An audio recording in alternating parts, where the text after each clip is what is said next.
Tabletop Spotlight, brought to you by Dragon's Lair Comics and Fantasy.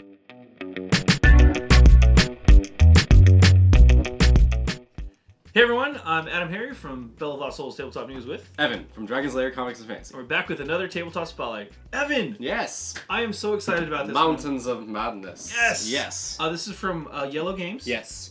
We actually got to chat with them at Gen Con. We were super excited about this game. Very cool, yeah. So it's out now, right? Yes, it is completely out now for stores. And basically, this is a cooperative game. Yeah. Now, one of the reasons I like cooperative games is they're very social. You have to interact with your players. You have to talk. And this game makes it challenging because you can go slightly insane, and it can take things away from your interaction with other players. So, like, for instance, one card can not allow you to say nouns for the rest of the game. Stuff like that. Yes. So, it is a challenging cooperative game, which is also important for cooperative games. Yep. And basically, you're trying to find this lost city, and these relics from this lost city, but there's a mountain you have to go up.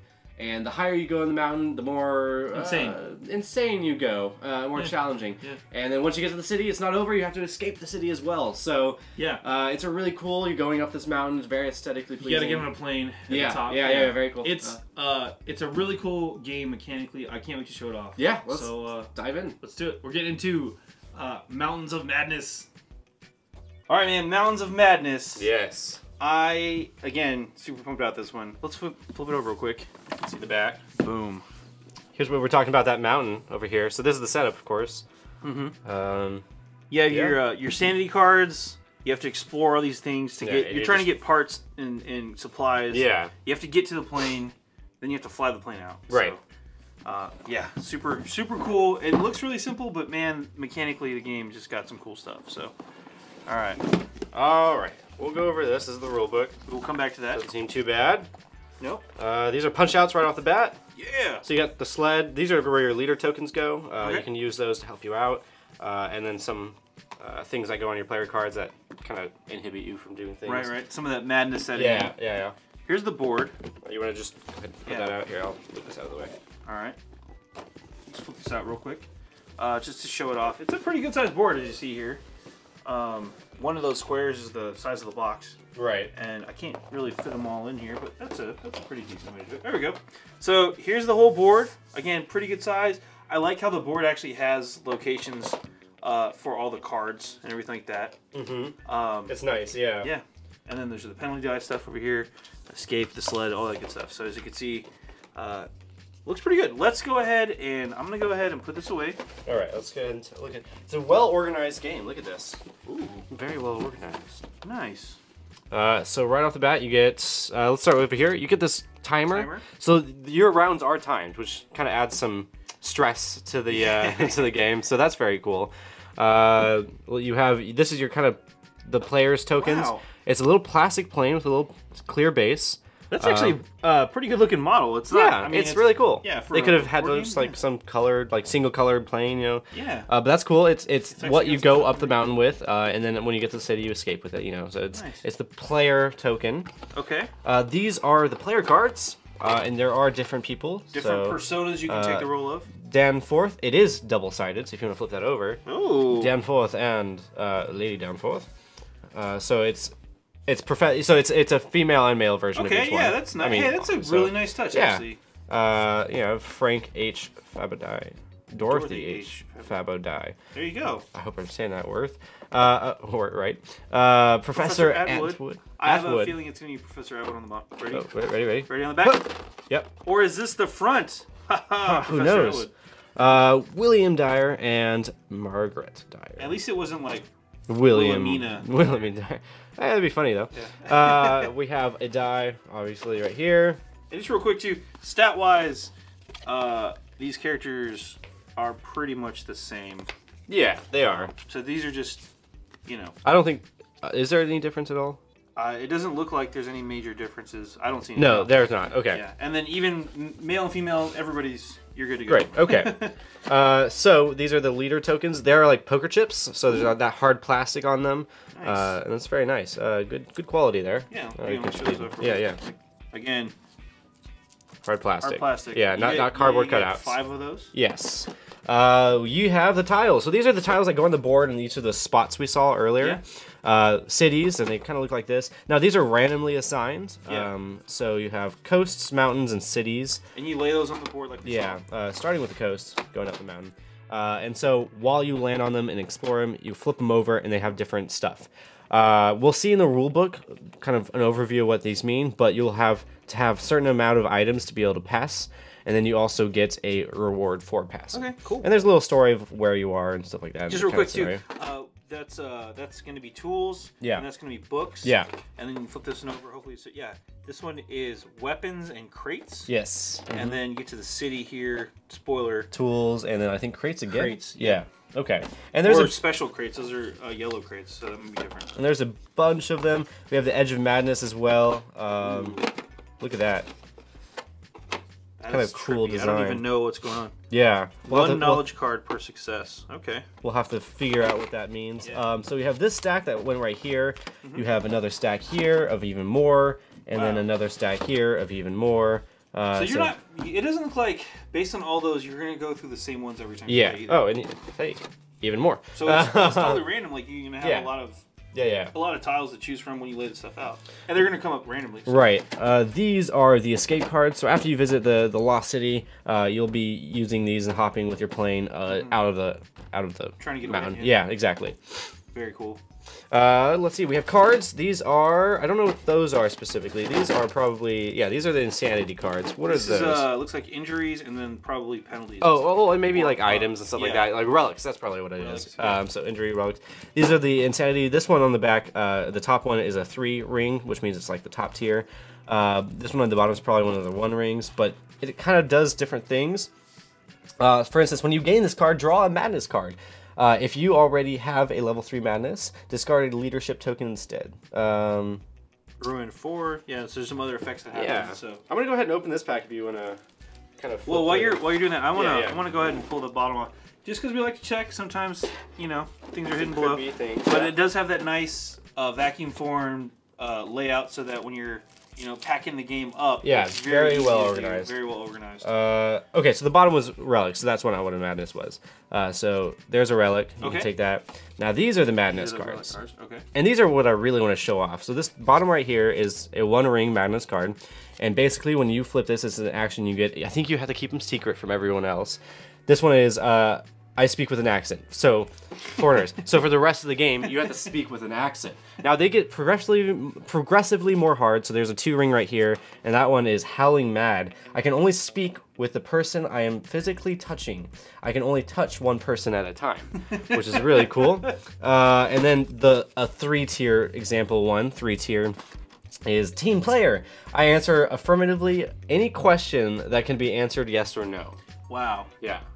Wow. So it gets. I gotta go to the bathroom. Here's another 3-tiered as well. Inactive. I do not use verbs. So again, these are awesome. Yeah. These make it difficult. Like it gets harder and harder throughout. I really like the insanity card, the madness effect of this game. Mechanically, it's just so different, and it just really captures that craziness that is HP Lovecraft. All right, let me move the box real quick. Yeah. Move this to the side. We'll flip through the rules here. Just gonna put that there. Okay, cool. So here are the rules for the game, real quick. 16 pages all the way through. Yeah, not bad. Full color looks like, so that's pretty cool. There's the quick overview. Really fast, I'll read the intro here for everyone. During an expedition to Antarctica, scientists have exposed the vestiges of an ancient city of gigantic proportions behind a chain of, to all appearances, impassable mountains. You must work together and communicate well to successfully scale this mountain, find fascinating relics, then escape from this accursed place. Above all, be careful not to lose your health or your sanity. Dun, dun, dun. 1931. Yep. So again, the whole overview of the game, right here. Get in, get out, don't go crazy. Yeah, basically. It's really quick. I mean, you have all your stuff that you should have in the box when it comes. And then also over here kind of explains the board and where things go. So the Insanity cards are going to be over here. Now we saw in our decks, at least we saw one example. Yep. We didn't see the Arcane Equipment deck, which had like a blue eye. Yep. And then we also saw the red decks. And real quick too, just you do actually win the game right here. At the end of the game, if you have more relic cards, which can be specimen, ruin, knowledge cards, than injury cards among the whole party, your expedition was a success and you win the game. Great. So that's the win condition. Great. Have more cool stuff than beat up people. All right, it's going through. Slide this on over. Yep. Cool. So just goes over the basic contents here. Yep. We've seen that. Equipment crates, relic tokens, all that fun stuff. We can keep going. Great. Yeah. Flipping over. Madness cards, we've talked about those. Setting up the game. Pretty straightforward. Pretty We're going to skip straightforward. over that. Again, it is random assignments for all the cards, and you saw the stack here. A lot of tiles. Yeah, a lot of tiles. I'm pretty sure they could do really, expansions with the game really easy. Oh yeah, with for more sure. Tiles. So, and then moving phase, how that all works. Only the bottom tiles. Obviously, you're climbing up a mountain, so only the bottom tiles are accessible first. Yeah. And then as you move up the mountain through different locations, you can move to the adjacent tiles. But you don't have to just go up. You can go down, sideways, diagonally. Right. It's up to you as the players. So, keep going through. Counter phase. This is what happens when you face down any kind of insanities. Yeah. There's also cues for when you can't talk anymore. Right. So timing is a big deal. And like we said earlier, it's time. So yeah. We have our cool little timer. Hourglass. Yeah. Not really hourglass. Timer. Minute glass. 2-minute glass. Possibly. Continuing through the phases. Phases. Resolution phase continued. Yep. So all the equipment cards have numbers on them. Right. So that's how you beat the challenges. You have to, have a certain number to be okay. That makes sense. Keep going. Yeah, draw phase. End of the game. We're kind of going through this real quick. You can actually find the rules, I believe, online too. Yeah. So if you really want to flip through those, you'll get a much better picture of those online. But you get the idea. There's also a couple of variants. Yeah. The one variant, which is the expert variant. So you must draw a madness card of the next level. Do not discard the card you already have during the encounter phase. You must apply the effects of all the madness cards you have. Yeah. So, yeah.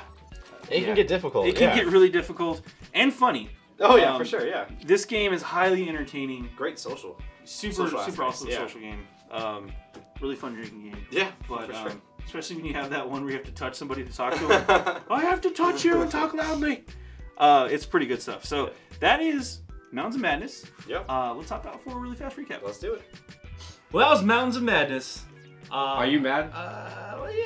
I mean, we're all insano. Yeah. I really like this game. It's such a cool social interaction game. Yeah.